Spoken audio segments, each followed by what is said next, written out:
What's going on, everyone, and welcome back to Amazon's very own New World. It has been an eventful week since the news dropped regarding player vs. player content, and although we are all eagerly waiting to see how it gets put into play, that won't be what we're talking about today.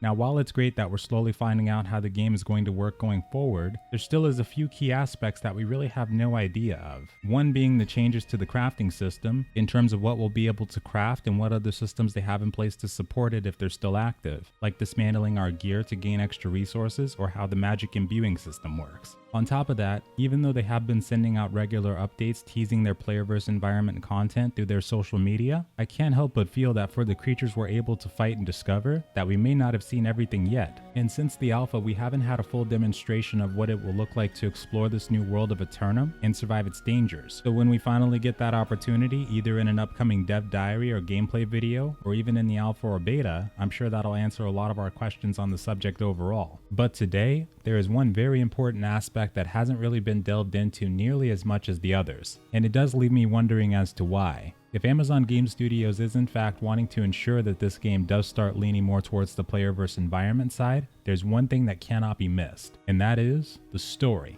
If you look at the bulk of successful or semi-successful games in the MMO genre, you might notice two different types of them floating around. On one side, when you look at a game like Albion Online or EVE Online, or maybe even old school RuneScape for example, these are games that don't necessarily hold your hand or lead you down a predefined path. They allow you to choose your place in its world and with its players, and they also have the features of a game that would either give you full or a lot of freedom to support it. In these ones, you would usually notice that there are no real notable main characters, no one that you see from the beginning of their life and how they have evolved over time to still continue to fight alongside you or against you. And I believe the reason for that is that you, the player, are the one who makes the story. They as the creator can give you the key to the history books, but it's up to you and the community around you to fill its pages. Take EVE Online or even Mortal for example, and all the countless stories and historic moments that you may or may not have witnessed in them. I'm sure more than a few of you have heard, for example, how in EVE Online there was once a battle that spanned over thousands of players in the year of 2018, with a lot of different Titan-class ships on the field which are basically the big dogs of the game. This fight lasted so long and was so chaotic that it ended up being covered by multiple news sites and streamed across the platforms. Something like that isn't what you normally see in a traditional MMO. When you have the capabilities of a sandbox, sometimes the sky really is the limit.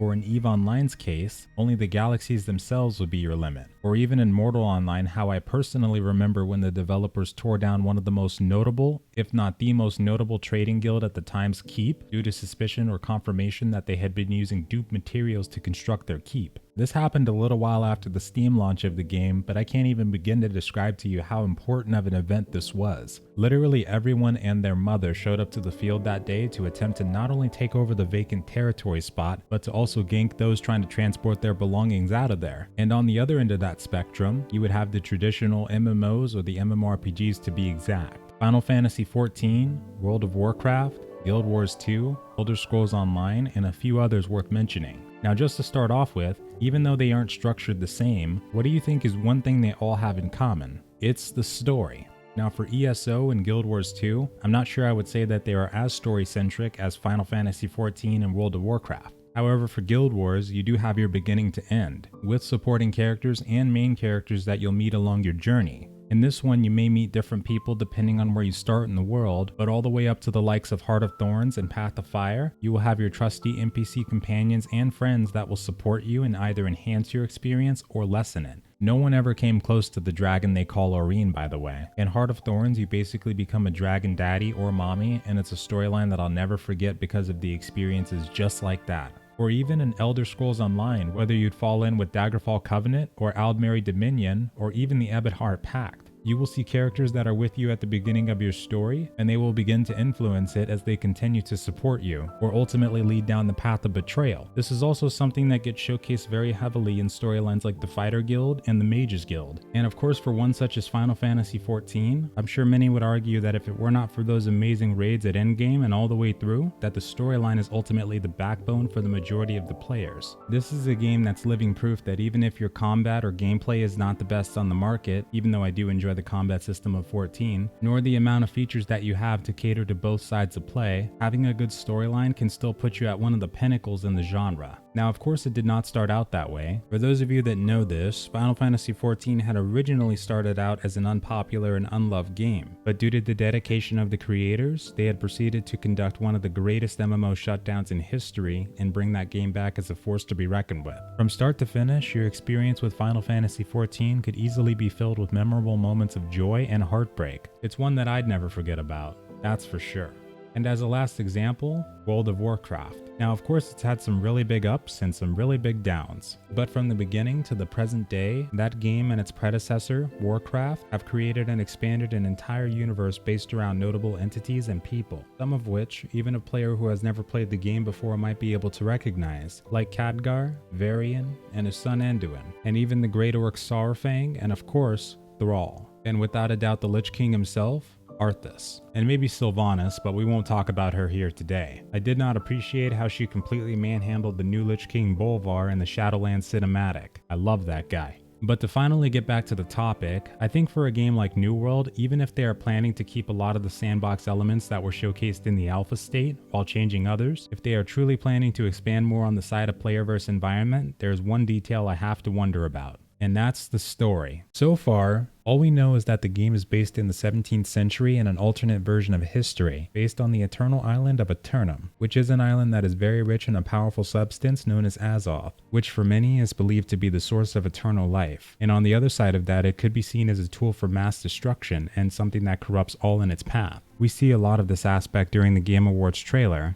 But one thing I'm sure you've noticed is that nowhere in the trailer do we see anyone that we could call a character that we'll most likely be interacting with or seeing in game, except for her. Most of my questions that are related to the storyline right now are directed at her. Now, of course, I think it is safe to assume that this person is in fact the infamous Isabella. When you go to the website or the Steam page to look at the pre-orders for this game, you can clearly see how one of them allows you to obtain what's called Isabella's amulet. And in the trailer, we see her wearing exactly that. Even though this character could just be someone minor, who we never actually get to see in game at all or fight on the battlefield or in a dungeon somewhere, the fact that, and I'm sure this could be a coincidence, but while we listen to the trailer for New World, towards the end the narrator says this line. And now, you have come to this place, lured by the promise of power and immortality. The darkness will claim you.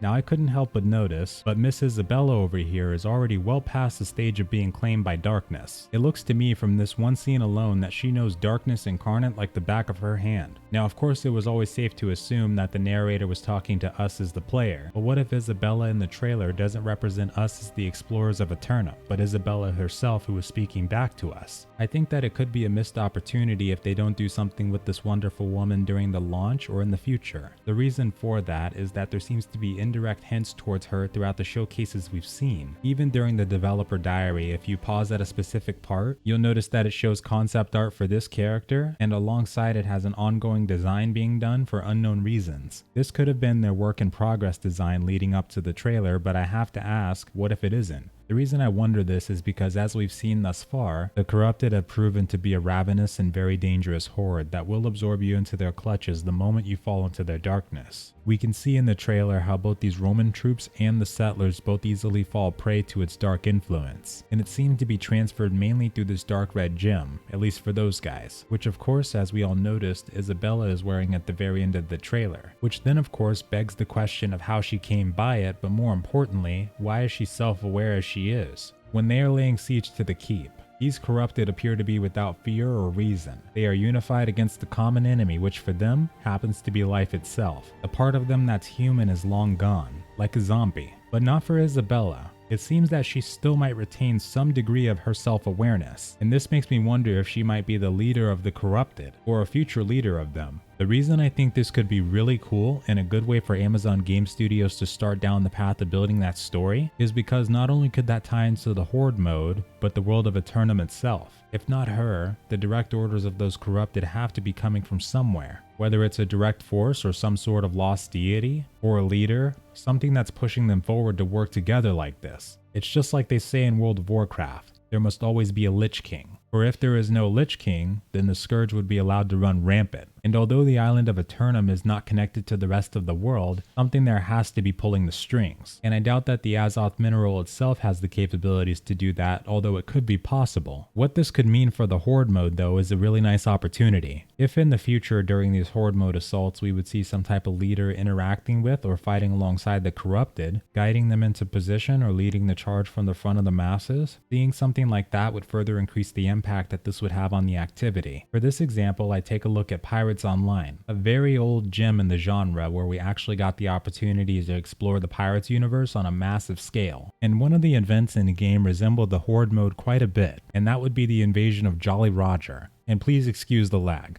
Now just imagine how it would feel in World of Warcraft or Elder Scrolls Online for instance, what it would feel like to see an Alliance or Horde raid coming your way, or in ESO's case, maybe an army of people attacking your keep in Cyrodiil, but you see the leader of the faction at the helm. Let's say you saw Thrall or Saurfang for the Horde, or Anduin for the Alliance, or maybe somebody else besides Anduin, or even the Queen of the Aldmeri Dominion or the Kings in Elder Scrolls Online. That would be an absolutely insane experience to be a part of. And although we can see clear as day that the players will not be the main force attacking us in the Horde mode, having that leadership or boss in charge could actually change the experience altogether, especially if she's communicating with them during the battle, yelling at them to push forward or hold the line, or even to retreat when the numbers of the corrupted are low. That would be awesome to say the least. And if this is a game that Amazon plans to have lasting for years to come, doing things like this and creating a story to back it up would allow the world to evolve, and the players to evolve with it. On our side, since we'll be joining factions,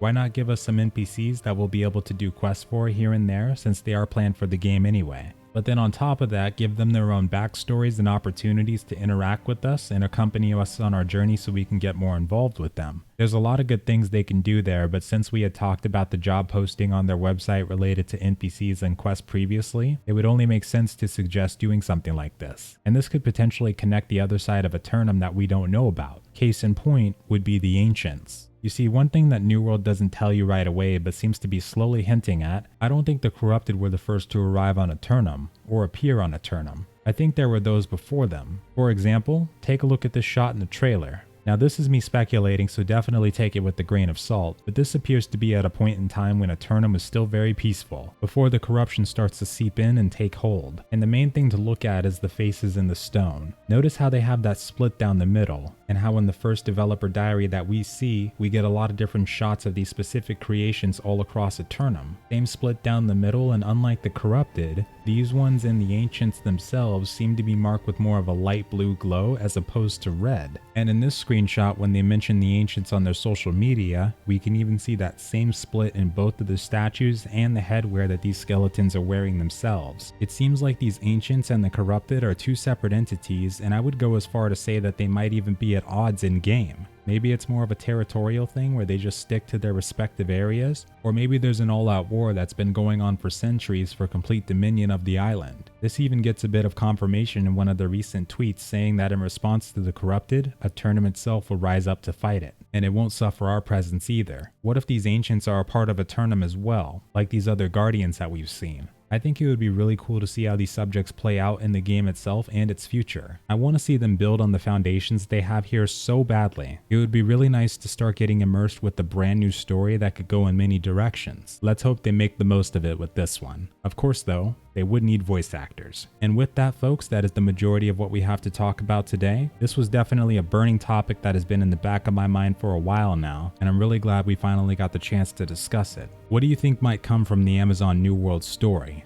Let me know down in the comments below. Thanks so much for watching, and you have a good night or day, people. Farewell.